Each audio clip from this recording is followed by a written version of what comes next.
Bismillahirrahmanirrahim. Lebih-lebih ditopang dengan zakat, lebih-lebih ditopang dengan yang ibadah-ibadah lain. Akan tetapi kesalahan yang kita perbuat terhadap sesama manusia tidaklah mudah seperti ini. Tidaklah cukup dengan istighfar kita, tidaklah cukup taubat kita terhadap Allah.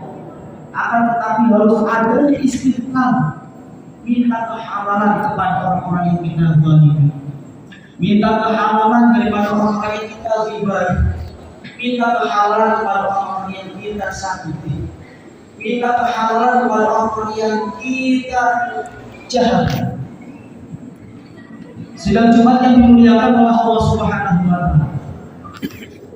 Maka disinilah pentingnya untuk menjadi seorang yang pemaaf. Karena apa? Ketika kita berbuat salah kepada orang lain, ataupun orang lain berbuat salah kepada kita, kesalahan itu tidak akan terhapus selagi kita tidak bisa memaafkan, selagi tidak ada memaafkan di antara kita. Makanya Rasulullah SAW mengecam kepada orang yang tidak bisa memaafkan. Antara hadis Nabi yang aku tidaklah layak mendapatkan surga orang-orang yang tidak bisa memaafkan satu sama lain. Bahkan dalam hadis yang lain dikatakan orang yang tidak bisa memaafkan orang lain, maka dia ibadah puasa Ramadan dan ibadah-ibadah sunat yang lain tidak akan diterima oleh Allah Subhanahu wa Ta'ala. Karena pada suatu saat malaikat Jibril pernah berdoa pada satu Syawal, yang mana doa malaikat Jibril itu diamini oleh Rasulullah. Malaikat Jibril berdoa akan 3 hal. Ya Allah, aku berdoa kepadamu, aku memohon kepadamu, jangan kau terima ya Allah puasanya seseorang, ibadah Ramadannya seseorang, orang yang durhaka kepada orang tuanya. Kemudian Rasulullah amin. Doa yang kedua, ya Allah, jangan kau terima ibadah puasanya, ibadah Ramadannya seseorang, seorang perempuan yang durhaka kepada suaminya. Yang ketiga, ya Allah, jangan kau terima ibadah puasanya, ibadah Ramadannya seseorang yang belum bisa memaafkan kesalahan orang lain.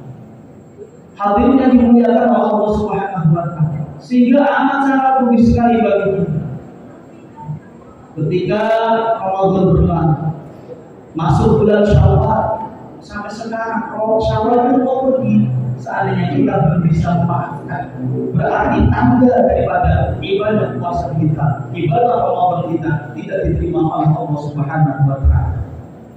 Sidang Jumat yang dimuliakan oleh Allah Subhanahu wa Ta'ala, makanya bagi orang yang memaafkan ada kelebihan tersendiri. Di antaranya kelak pada hari kiamat ada panggilan khusus bagi orang-orang yang bisa memaafkan. Wahai orang-orang yang bisa memaafkan, wahai orang-orang yang dulu ketika hidup di dunia bisa memaafkan satu sama lainnya, kesinilah engkau ambil hak kalian, karena tidak ada pahala ganjaran yang layak bagi orang yang bisa memaafkan kecuali surga Allah Subhanahu wa Ta'ala. Sidang salat Jumat yang dimuliakan oleh Allah Subhanahu wa Ta'ala. Kemudian perintah yang kedua dari ayat Nabi, setelah kita bisa memaafkan satu sama lainnya, Allah memerintahkan kepada kita untuk bisa menjadi orang yang amar ma'ruf nahi munkar.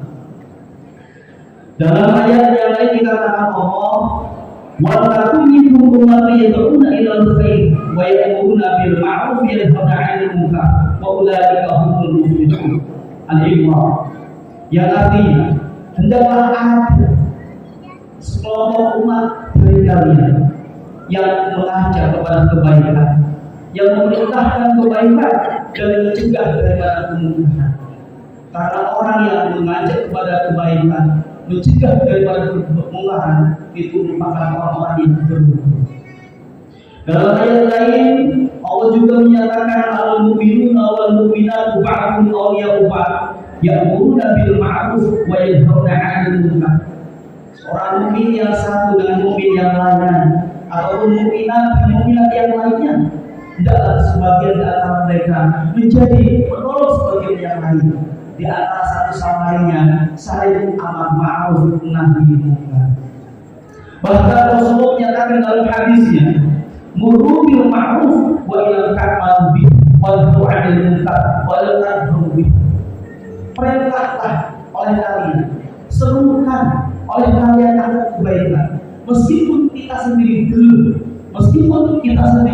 bisa mengamalkannya, dan cegahlah oleh kalian akan kemungkaran, meskipun kita sendiri belum bisa mencegah kemungkaran. Hadis ini diriwayatkan oleh Habib Hurairah. Bahkan dalam hadis yang lain Rasulullah berkata, "Ayyul a'mal afdal."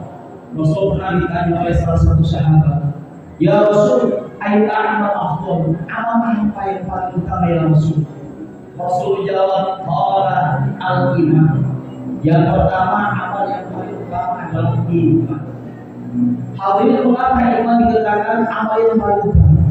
Karena iman merupakan yang mendasari daripada amal sesuatu, yang mendasari daripada agama. Iman adalah asas, fondasi. Tanpa iman tidak akan ada ibadah. Tanpa iman tidak akan ada kekuatan dalam agama. Tapi karena adanya iman, kita bisa hadir di tempat yang mulia ini. Karena ada iman dalam hati kita bisa menunaikan ibadah Ramadan dengan maksimal. Dengan adanya iman, kita bisa menunaikan ibadah haji. Dengan adanya iman, kita bisa menunaikan zakat fitrah ataupun ibadah-ibadah yang lainnya. Karena apa? Semua ibadah apapun didasari dengan iman.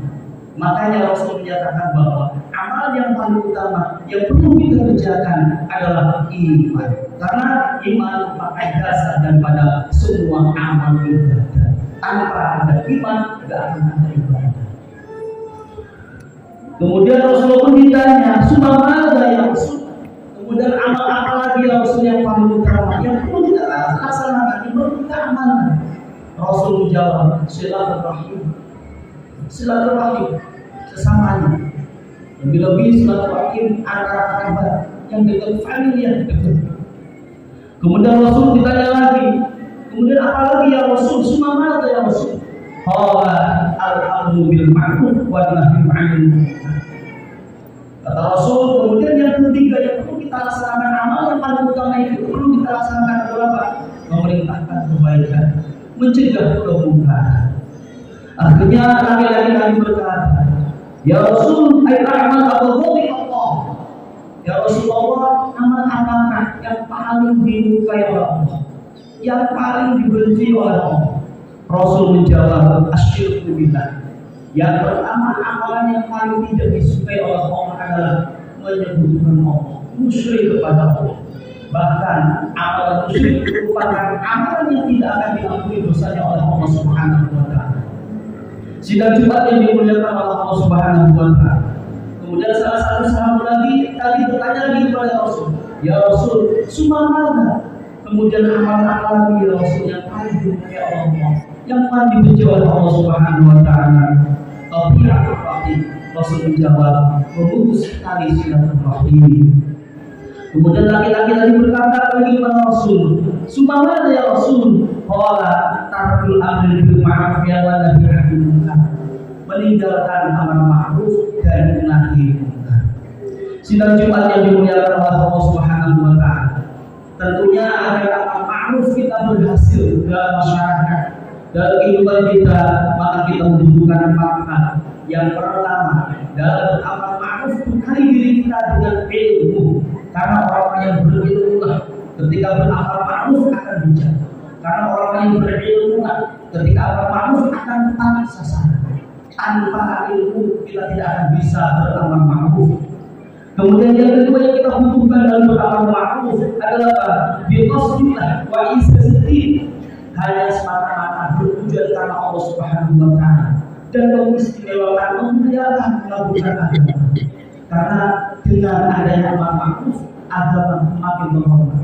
Dengan adanya amar ma'ruf, agama makin baik, makin berkembang. Kemudian yang ketiga yang perlu kita butuhkan dalam amar ma'ruf adalah syafaqah, rasa belas kasih sayang terhadap sesama, rasa belas kasih sayang terhadap masyarakat, rasa belas kasih sayang terhadap umat. Karena dengan rasa kasih sayang dalam beramal ma'ruf nahi munkar, kita akan menjadi orang yang bijak. Dengan rasa belas kasih sayang terhadap umat, kita dalam beramal ma'ruf tidak akan keras. Kemudian yang keempat yang perlu kita butuhkan dalam amal ma'ruf adalah sabrun alim, kesabaran, kebijakan yang tinggi. Karena pasti dan pasti dalam menegakkan amar ma'ruf nahi munkar banyak cobaan-cobaan yang akan kita hadapi, banyak fitnah-fitnah yang akan menjadi kendala bagi kita. Kemudian yang terakhir, yang kelima yang perlu kita butuhkan dalam amar ma'ruf adalah ayatuna amilan bima ya'mur. Hendaklah terlebih dahulu kita mengawali, kita menjalani dengan apa yang akan kita amar ma'rufkan, agar kita tidak dibagi-bagi. Sidang Jumat yang dimuliakan oleh Allah Subhanahu wa taala. Kemudian perintah yang ketiga yang termaktub dalam surat Al-A'raf tadi adalah wa'id 'anil jahil. Berpalinglah kita daripada orang-orang yang bodoh. Hal ini telah dicatatkan oleh Rasulullah ketika dulu hidup, ketika dicaci maki, ketika dicela orang-orang kafir Quraisy. Rasulullah selalu berkata, "Wahum ya'lam, wahum la ya'lam." Mereka mencaci aku, mereka mencela aku, mereka aku, karena mereka tidak tahu siapa aku. Hadirin yang dimuliakan oleh Allah Subhanahu wa taala. Tentunya tidak hanya itu. Yang dimaksud dengan berpaling daripada orang-orang yang bodoh, kita harus berpaling daripada perilaku-perilaku yang bodoh, syirik, riya, takabur dan lain sebagainya. Karena itu semua akan menghancurkan amal kebaikan kita. Sidang Jumat yang dimuliakan oleh Allah, apabila ada ketiga hal ini dalam kehidupan kita sehari-hari, maka insya Allah kita akan menjadi manusia yang bermartabat, kita akan menjadi manusia yang berguna, kita akan menjadi manusia yang bermanfaat dalam lingkungan kita, dan kesejahteraan, kenyamanan, sentosa akan terlaksana, akan terwujud dalam kehidupan kita sehari-hari. Amin ya rabbal alamin. Barakallahu wa lakum fil Qur'anil karim wa qul bi warhamna arhamar rahimin. Allahumma salli wa sallim ala sayyidina Muhammadin wa ala ali sayyidina Muhammad.